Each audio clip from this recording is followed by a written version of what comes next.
on to a very special beer. And you can thank the staff at Holiday Wine Cellars and Churchill's across the way for providing this one here. This is our traditional oatmeal stout, Velvet Merkin. 25% aged in bourbon barrels. This is, again, your traditional oatmeal stout. Very rich, very complex. It's got some big cocoa, espresso-like flavors. So, no further ado, let's get right in here. So, tell us, what's a Merkin?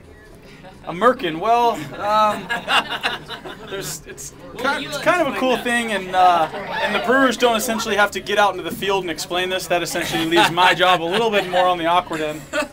However, a Merkin is a, how do I say this? You know, it's a body part wig. It is a traditional pubic wig that in the old days they used. A Merkin is, yes. So leave it up to our Merkin. That's a bad word. leave it up to our creative brewers to think that one up here. So you haven't had this. You've got to find a way to have it. This is phenomenal. What is it? I had several pints last St. Patty's Day at Churchill's of this. It's just a great beer. It's low alcohol, probably about 5% or so. Great flavor, great taste. And this is called again Velvet Merkin. Just good stuff. Luckily, it doesn't come with a Merkin, so that's it's got a bitchin' name. 15% oats. Yeah. Thank you very much, sir. My pleasure. That's hilarious. Here we are with the Black Xanthus. We had this at the brewery with Matt before it was even bottled and released, and this one is coming in at a big 11% here.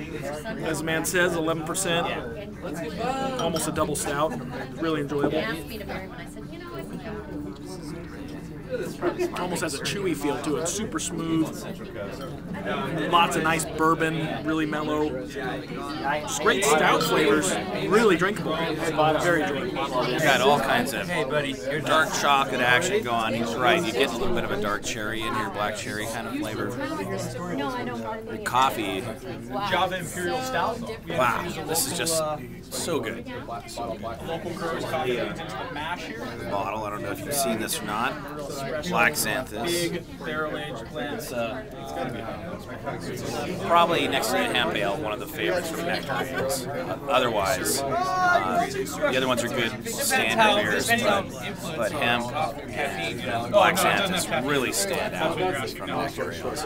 Double Jack. This is more of a true Imperial IPA. We're really used to San Diego West Coast IPAs that are super hoppy. I mean, really gnarly. This is more true to the recipe of a true Imperial IPA, I'd say. Yeah, definitely it's if you want to get a style on it, you'd say it's probably either a European double IPA or Imperial IPA or maybe East Coast. Definitely East Coast. Something along the lines, a lot more malty.